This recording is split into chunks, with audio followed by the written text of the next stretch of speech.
Morning student. Satyam public school Ranoli की online classes में आज हम कक्षा 10 साइंस का चैप्टर जो आपका प्रकाश का परावर्तन एवं अपवर्तन है उसके बारे में चर्चा करेंगे। पाठ का नाम है प्रकाश परावर्तन एवं अपवर्तन।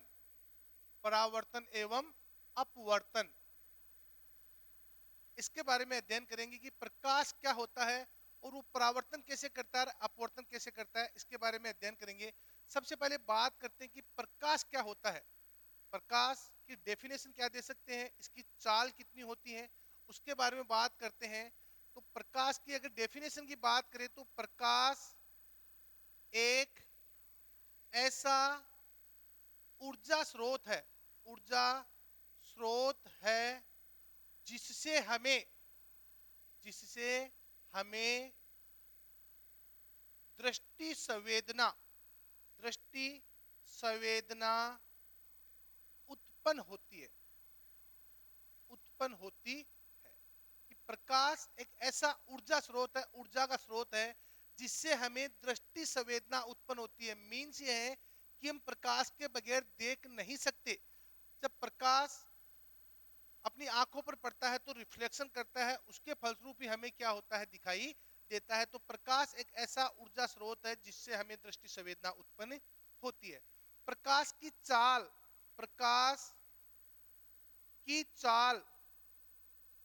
3 गुणा 10 की घात 8 मीटर प्रति सेकंड होती है, जो निर्वात में सर्वाधिक होती है।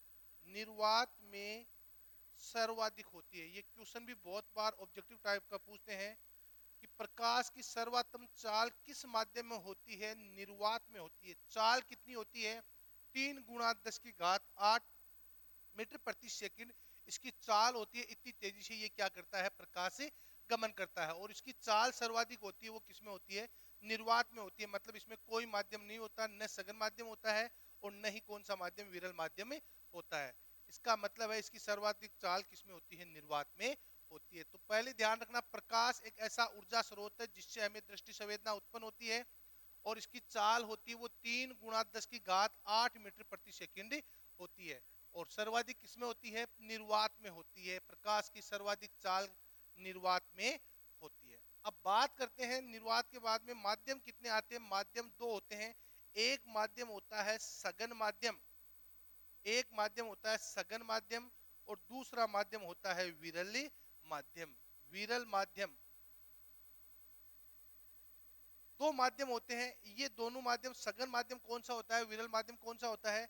इससे पहले हम छोटी क्लासों में जब थे, 7वीं 8वीं क्लास में, पदार्थ की अवस्थाएं पढ़ाते थे कि पदार्थ की अवस्थाएं कितनी होती है। पदार्थ की अवस्थाएं 3 मानते थे। पहली अवस्था थी ठोस अवस्था, दूसरी थी द्रव अवस्था और तीसरी थी गैसीय अवस्था।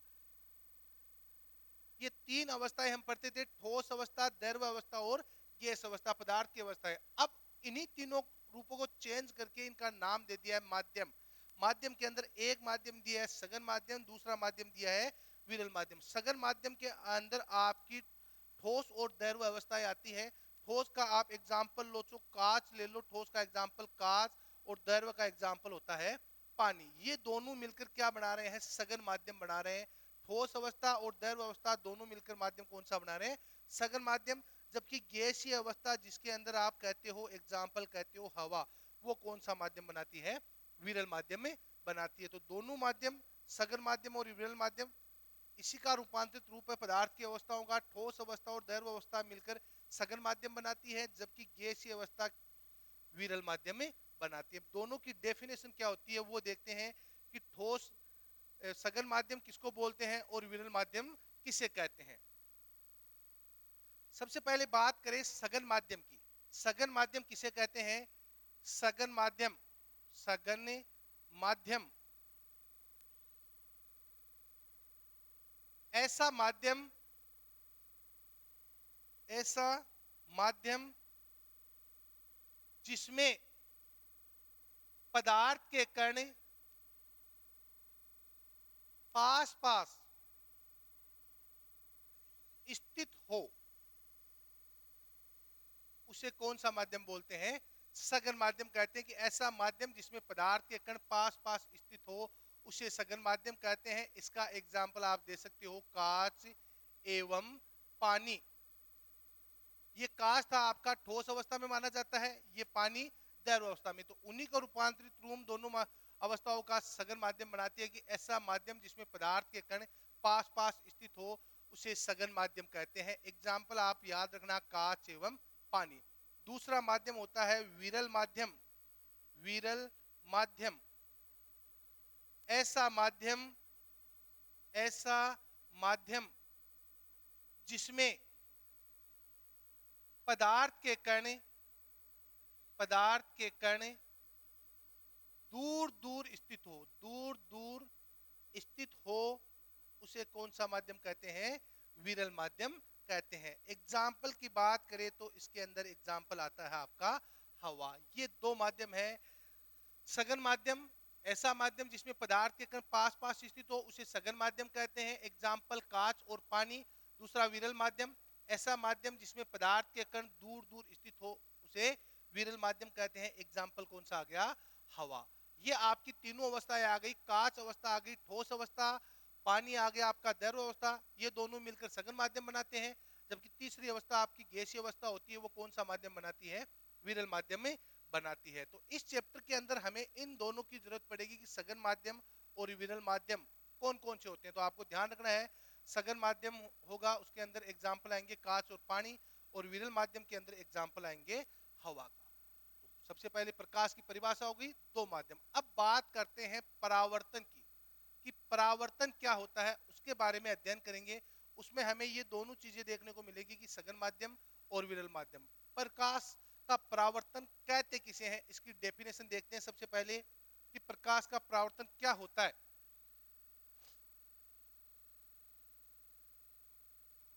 प्रकाश का परावर्तन, प्रकाश का परावर्तन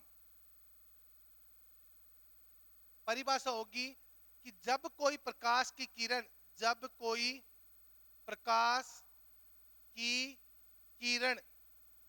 एक माध्यम से दूसरे माध्यम में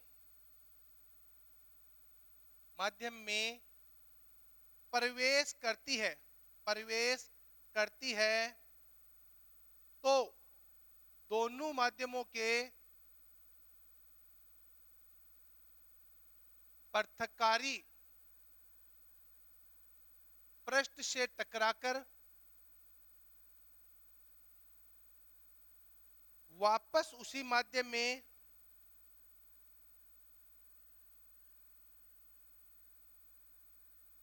लौट जाती है जिससे वह आई थी। इस घटना को प्रकाश का परावर्तन कहते हैं। डेफिनेशन है इसकी कि जब कोई प्रकाश की किरण एक माध्यम से दूसरे माध्यम में प्रवेश करती है तो दोनों माध्यमों के पृथक्कारी पृष्ठ से टकराकर वापस उसी माध्यम में लौट जाती है जिससे वह आई थी। इस घटना को प्रकाश का परावर्तन कहते हैं। अब इसके अंदर हम डायग्राम से इसको समझते हैं। ये कोई एक पृथक्कारी पृष्ठ है, इसके ऊपर ये माध्यम नंबर 1 है, ये नीचे माध्यम नंबर 2 है। ये कोई पृथक्कारी पृष्ठ है। अब परिभाषा पर गौर करना कि जब कोई प्रकाश किरण एक माध्यम से दूसरे माध्यम में प्रवेश करती है, ये प्रकाश की किरण है, ये एक माध्यम से दूसरे माध्यम में प्रवेश कर रही है। जब कोई प्रकाश किरण एक माध्यम से दूसरे माध्यम में प्रवेश कर रही है तो पृथक्कारी पृष्ठ से, ये आपका क्या है? पृथक्कारी पृष्ठ। पृथक्कारी पृष्ठ से टकराकर वापस उसी माध्यम में लौट जाती है जिससे वह आई थी। इस घटना को प्रकाश का परावर्तन कहते हैं। ये परावर्तक पृष्ठ है जो पृथक्कारी पृष्ठ है। इसके अंदर प्रकाश किरण माध्यम नंबर 1 से आ रही है, पृथक्कारी पृष्ठ से टकरा रही है और टकराकर वापस उसी माध्यम में लौट रही है जिससे वह आई थी। ये घटना कौन सी कहलाती है? प्रकाश का परावर्तन कहलाती है। इसके अंदर जो किरण आती है वो कहलाती है आपतित किरण। जो किरण आती है वो आपतित किरण है। जो टकराकर वापस जाती है वो कहलाती है परावर्तित किरण, परावर्तित किरण। और बीच में जहां गिरती है उसको बोलते हैं अभिलंब। क्या बोलते हैं?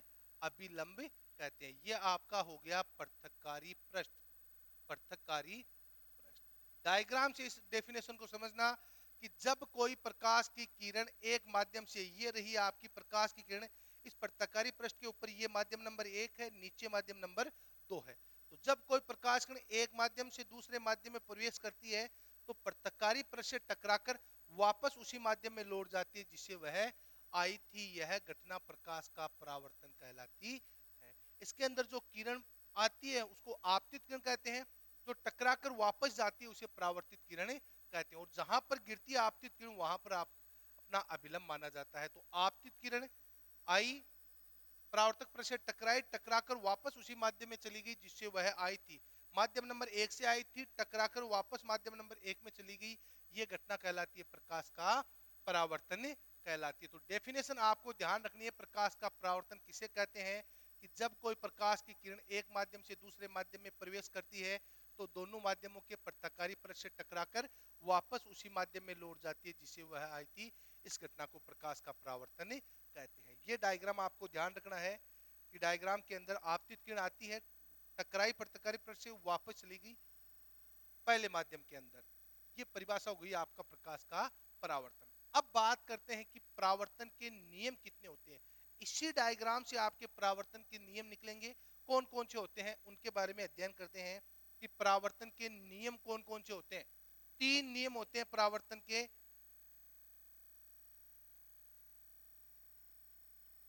परावर्तन के नियम, परावर्तन के नियम, डायग्राम अपना यही है। ये पृथककारी पृष्ठ है, पृथककारी पृष्ठ,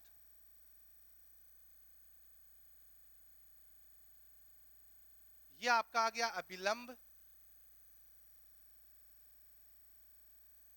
ये आपकी आ गई आपतित किरण, ये कौन सी हो गई? परावर्तित किरण। ये आपकी परावर्तित किरण है, ये आपकी आपतित किरण है, आपतित किरण। ये आपका डायग्राम है। अब बात करते हैं परावर्तन के नियम की। पहला नियम क्या कहता है? परावर्तन का पहला नियम कहता है ये आपकी किरण है आपतित किरण। कौन सी किरण है? आपतित किरण है।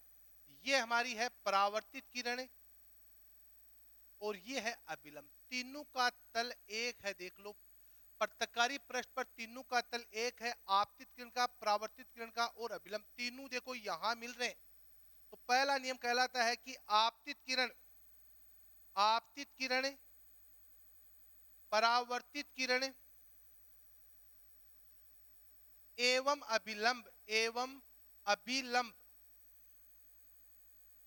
तीनों एक ही तल में स्थित होते हैं, एक ही तल में स्थित होते हैं। 3 पृष्ठ अपने पास। आपतित किरण ये आ गई, ये आपकी हो गई परावर्तित किरण और ये हो गया अभिलंब, तीनों का तल एक है। तो पहला नियम हो गया आपतित किरण, परावर्तित किरण और अभिलंब तीनों एक ही तल में स्थित होते हैं। अब दूसरा नियम, दूसरा नियम ये है, ये आपकी कौन सी किरण है? आपतित किरण है, ये आपका अभिलंब है। इन दोनों के बीच में कोण बनता है आपतन कोण आई। किस किस के बीच में? आपतित किरण के बीच में और अभिलंब के बीच में जो कोण बनता है उसे आपतन कोण आई कहते हैं। जबकि ये किरण कौन सी है? परावर्तित किरण, ये अभिलंब, इन दोनों के बीच में जो कोण बनता है उसे परावर्तन कोण आर कहते हैं। और इन दोनों का मान हमेशा बराबर रहता है। अगर ये 30 डिग्री का बनता है तो ये भी 30 डिग्री का बनेगा, अगर ये 60 डिग्री का बनता है तो ये भी 60 डिग्री का बनेगा। तो दूसरा नियम कहलाता है आपतन कोण एवं परावर्तन कोण का मान हमेशा बराबर होता है। आपतन कोण एवं परावर्तन कोण का मान हमेशा बराबर होता है, अर्थात कोण आई बराबर क्या होता है? कोण आर होता है। कोण आई कौन सा? जो आपतित किरण अभिलंब के साथ बनाती है वो कोण आपतन कोण कहलाता है, और परावर्तित किरण अभिलंब के साथ जो कोण बनाती है उसे परावर्तन कोण कहते हैं। तो आपतन कोण आई और परावर्तन कोण आर दोनों का मान हमेशा बराबर होता है। ये आपका दूसरा नियम है परावर्तन का। तीसरा लास्ट नियम है कि जब परावर्तित किरण, ये आपतित किरण जितनी तेजी से आती है परावर्तित किरण उतनी तेजी से वापस जाती है। फॉर एग्जाम्पल मान लो अगर ये 10 मीटर प्रति सेकंड के हिसाब से आई है तो ये भी 10 मीटर प्रति सेकंड के हिसाब से ही जाती है। इसका मतलब ये हुआ कि इसकी चाल अपरिवर्तित रहती है। तो तीसरा नियम कहते हैं परावर्तित किरण की चाल, परावर्तित किरण की चाल अपरिवर्तित रहती है, अपरिवर्तित रहती है। ये अपना तीसरा नियम है इसका परावर्तन का। तो परावर्तन के 3 नियम है, आपतित किरण, परावर्तित किरण और अभिलंब, तीनों एक ही तल में स्थित होते हैं। दूसरा नियम है कि आपतन कोण आई और परावर्तन कोण आर दोनों का मान बराबर होता है। तीसरा नियम है कि परावर्तित किरण की चाल हमेशा अपरिवर्तित रहती है, मतलब आपतित किरण जितनी तेजी से आती है परावर्तित किरण उतनी ही तेजी से वापस जाती है। ये अपने परावर्तन के 3 नियम है जो इस डायग्राम से हमें समझ में आते हैं कि आपको आपतित किरण बनानी है, परावर्तित किरण बनानी है, आपको अभिलंब बनाना है, पृथककारी पृष्ठ बनाना है। तो सबसे पहले हमने बात की प्रकाश क्या होता है। तो प्रकाश एक ऐसा ऊर्जा स्रोत है जिससे हमें दृष्टि संवेदना उत्पन्न होती है। प्रकाश की चाल 3 गुणा 10 की घात 8 मीटर प्रति सेकंड होती है और सर्वाधिक किसमें होती है, निर्वात में। फिर बात की माध्यम, माध्यम दो होते हैं, सघन माध्यम और विरल माध्यम। सघन माध्यम के अंदर एग्जाम्पल आपको बताया कांच और पानी, विरल माध्यम के अंदर आपको एग्जाम्पल बताया है हवा का। फिर बात की प्रकाश का परावर्तन किसे कहते हैं। तो जब कोई प्रकाश की किरण एक माध्यम से दूसरे माध्यम में प्रवेश करती है तो पृथककारी पृष्ठ से टकराकर वापस उसी माध्यम में लौट जाती है जिससे वह आई थी। ये घटना कहलाती है प्रकाश का परावर्तन। अब बात करते हैं परावर्तन के नियम की। तो 3 नियम होते हैं। पहला नियम आपतित किरण, परावर्तित किरण और अभिलंब तीनों एक ही तल में स्थित होते हैं। दूसरा है कि परावर्तन कोण, आपतन कोण और परावर्तन कोण मान दोनों का मान हमेशा बराबर होता है। और तीसरा नियम है कि परावर्तित किरण की चाल हमेशा अपरिवर्तित रहती है। ये परावर्तन के 3 नियम होते हैं जो एग्जाम में बहुत बार पूछते हैं कि प्रकाश के परावर्तन के नियम लिखिए। तो नियम के अंदर आपको ये डायग्राम बनाना होता है और ये 3 नियम लिखने होते हैं। इसके पश्चात बात करते हैं परावर्तन के प्रकार। परावर्तन के प्रकार 2 प्रकार का होता है। परावर्तन के प्रकार 2 होते हैं। ये 2 परावर्तन के प्रकार हैं, उनके बारे में हम अध्ययन करेंगे अगले वीडियो के अंदर। Thank you.